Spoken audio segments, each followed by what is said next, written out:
Moses led God's people out of Egypt and took them to Mount Sinai, where they spent a little over a year, and God gave them, or He taught them exactly how He wanted them to live. He started off simple with these 10 commandments, and the only reason that I bring these back to your attention is because I think I explained pretty well to you. I want you to learn these. Write them down, put them in your pocket, memorize them. That way, as you go through life and some of these things come up, oh, by the way, maybe I don't want to rethink this. My decision on doing this, that, or the other. Obviously, these 10 things were important to God. So, let's give Him that respect of learning them and knowing them.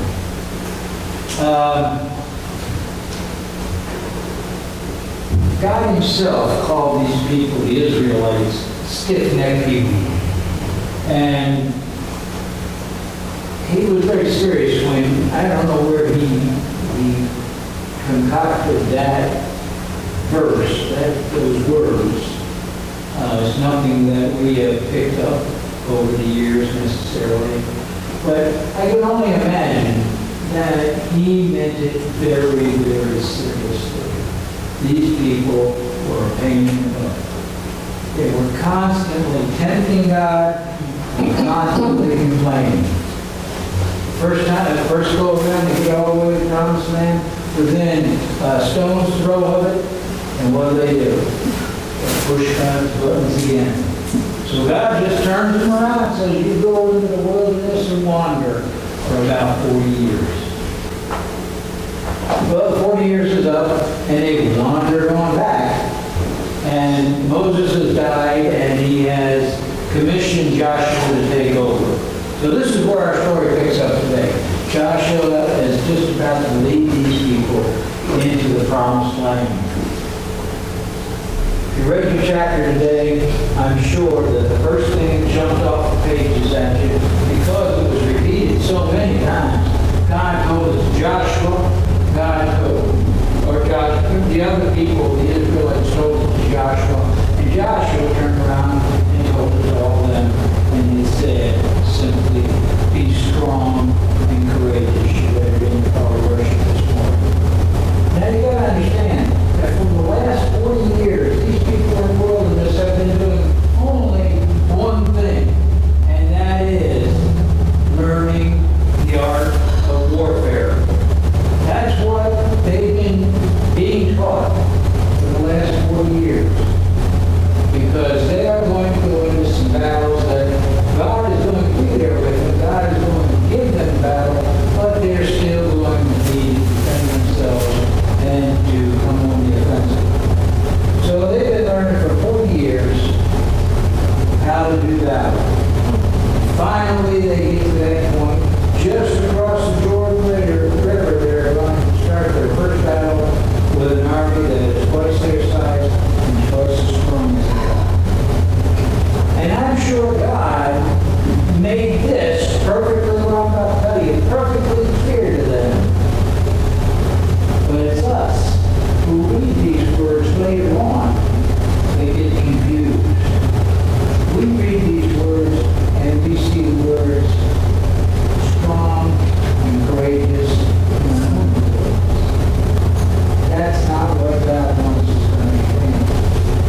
and sadly, even many that were raised in Christian homes.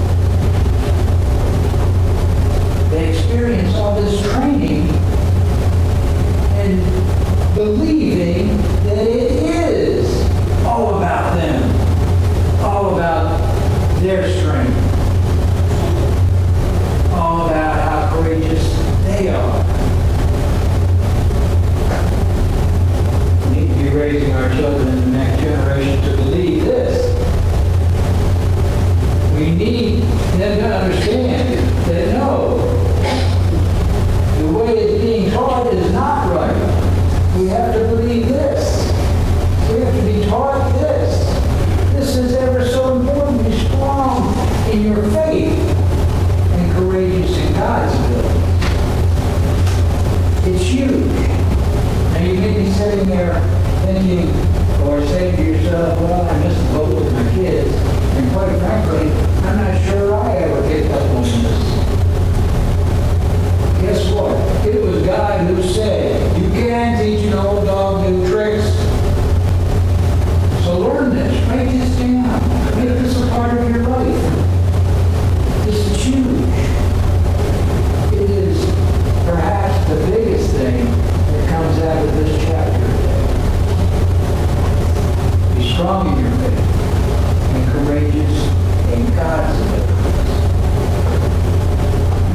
So God wants to reiterate this. So as they go into the promised land, or they get up to the promised land, he throws up 3 roadblocks in their path. He wants them to understand this each and every time. The first one is, I told you before, that Israel at this point is probably somewhere between 2.5 and 3 million people. So Joshua's got to move the elderly all the way down to the infants, men, women, and children, 3 million of them across the Jordan River, which is sometimes deep and sometimes turbulent. So how's he going to do that? Well, for the second time since we began this book, God parts the waters, this time in the Jordan River.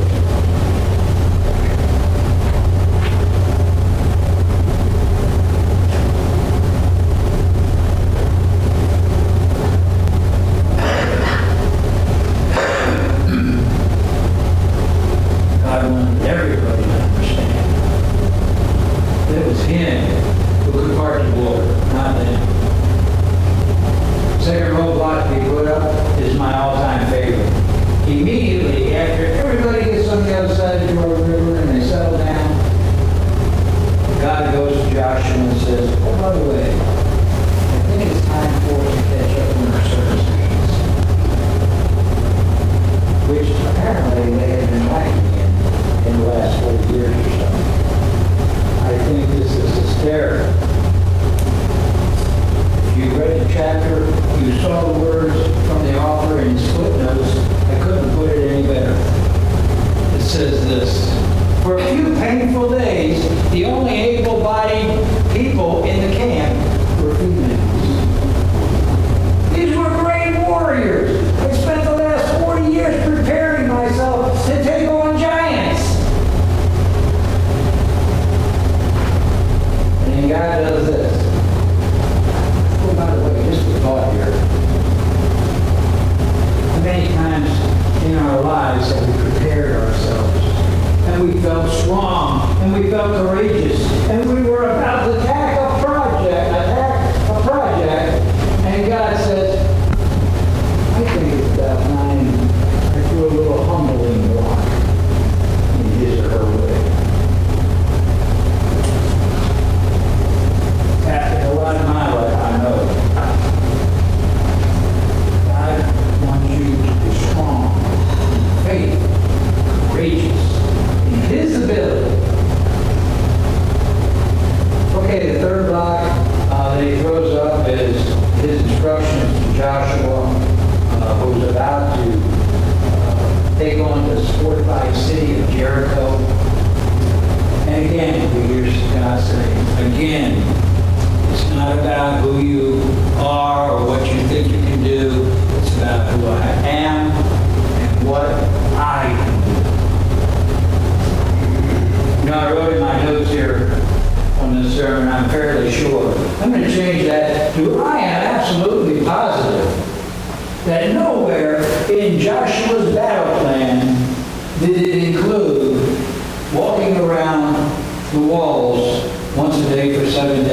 blowing trumpets. I'm pretty sure Joshua didn't have that anywhere in his battle plan for taking on Jericho. But again, it's God saying, not Joshua. It's about me. There's another interesting side story to the Jericho story that I want to make sure you remember, and that's the prostitute Rahab. She said this, "I know the Lord has given you this land," she told them. "We are all afraid of you. Everyone in the land is living in terror." Now, I told you I'm not going to explain what I know you've already read, but I also know that I'd be naive in believing everybody read it. So I'm going to explain this one to you because it's a little bit, because you're going to see it again. God used a prostitute here to save Israel. She protected the scouts that initially went over there. She hid them from the authorities. She saved their lives. And she did all this only so they would save her life and her family's lives when Israel took over the city. And that's exactly what happened.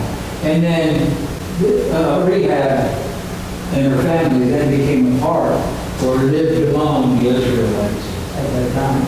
And the reason I'm telling you this, and the reason it's so important, is that you're going to hear her name in a couple of weeks. So don't just think that her being used by God was important at this time. It becomes important later on down the road too.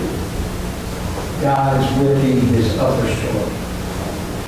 One of my all-time favorite Bible stories came out of this chapter, and it involved Achan. Achan is spelled A-C-H-A-N, in case you don't relate it to what you read in the book. I told you it before, at this point, Israel is probably close to 3 million people. And I think far too often we think of God thinking in terms of entire nations or the overall picture. But the story of Achan, the story represents that God knows each and every single individual. He knows each and every single individual and their actions and their thoughts and their motives to those actions. Every single one of us. Don't think God is just looking at the overall picture. He's looking at you. He's looking at your life. He's looking at everything you do and think. Storyline for Achan is that, and he was probably no more than a private in this big, massive army. He stole some of the spoils of battle, and he hid it under his tent, thinking nobody would know. This is him saying, nobody watching. The Israelites then lose their next battle. Joshua goes to the Lord and says, what happened? And these are the words that God gave Joshua. Israel has sinned and broken my covenant. They have stolen some of the things that I commanded must be set apart for me. Here's the fact. Fact is, only Achan stole anything, and nobody else knew about it. So why did God use these words to Joshua? Israel sinned and broke my covenant. It brings up a very complicated issue that we call generational curses. You've all heard the curse before. It's when the father's sins get passed on to the third and fourth generation. Got to do with all that. Generally, we take generational curses as just a part of our lives, a part of who we are. I mean, you go all the way back to the curse of Adam and Eve, and that's why women have labor pains. That's why we have to go out and work for a living. That's why we will all suffer our first death, or we will all die our first death. But the theological kicker to all that is we will naturally die a second death also, unless we opt out of the generational curse. You've all heard that term before. You can opt out. The only way to opt out of this generational curse is by accepting our Lord Jesus Christ as your Savior. Then you can opt out. We only die once. That's the theological explanation. But there's also a physical explanation, a practical explanation about we as human beings. And it's the explanation that tells us that a child of an alcoholic is 4 times more likely to become an alcoholic. Or a child that grows up in a prejudicial environment or a home that has prejudicial attitudes. He's 4 times more likely to adopt those prejudicial attitudes as an adult. A lot of times we say, I don't know how my children grow up, whatever they do. And we're responsible, not for a lot of that, the decisions that they make, but we have to realize that we are certainly responsible for things like this. Things like addictions, things like prejudices. We have to keep those out of our homes. And all this is certainly another sermon. But what I wanted you to realize at this point, again, is that God is watching us. God loves us. God, we are important to God. And we are responsible for our actions to God.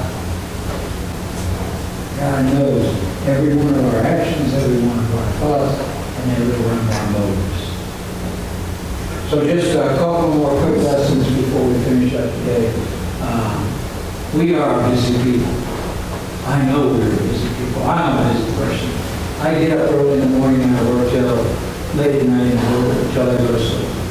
And I promise you, I always feel like I'm 2 to 3 weeks behind every single day. We're all busy every day. But the people that we're talking about now, the Israelites, they were an unusual group in that they were as busy as we normally are. They were a busy group of people for that time period. They go into a city, they conquer that city. Then they had to refurbish that city. They have to rebuild that city. They have to resettle themselves in that city. Just burying the bodies would be a full-time job. So they are crazy busy every single day. And then, right in the middle of all of this stuff, we read this. Then Joshua built an altar to the Lord, the God of Israel. Joshua then read to them all the blessings and the curses of Moses had written in the book of instructions. Every word of every command that Moses had ever given was read to the entire assembly of Israel, including the women and children and the foreigners who lived among them. That's 3 million people that Joshua read all this stuff to. Let's build the altar. We're all busy.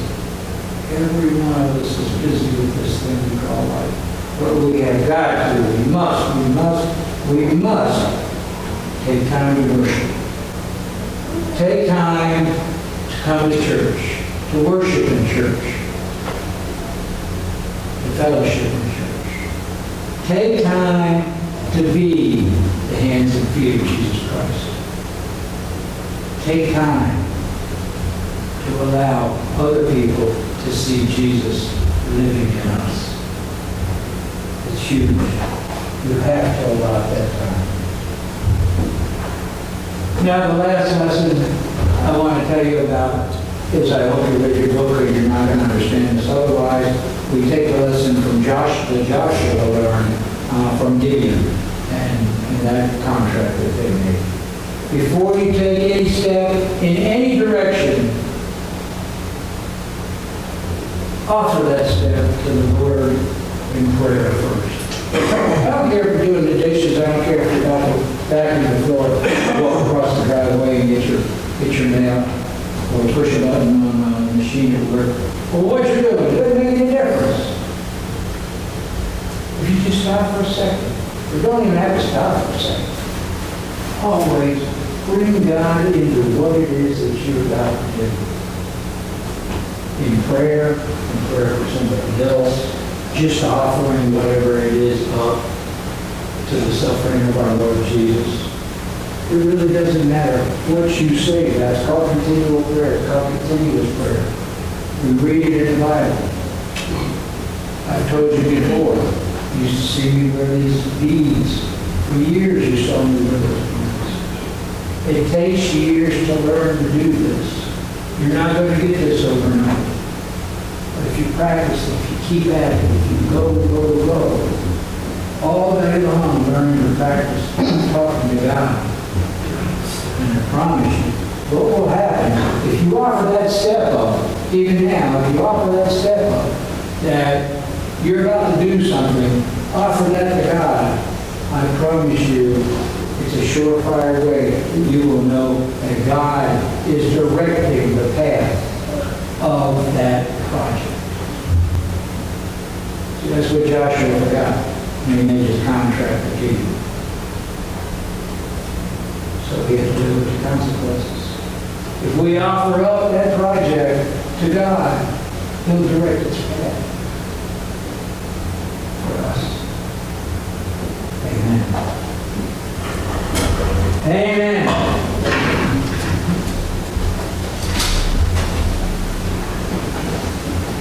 All right. Well, this is an easy one. Offering a communion hymn this morning. Number 1.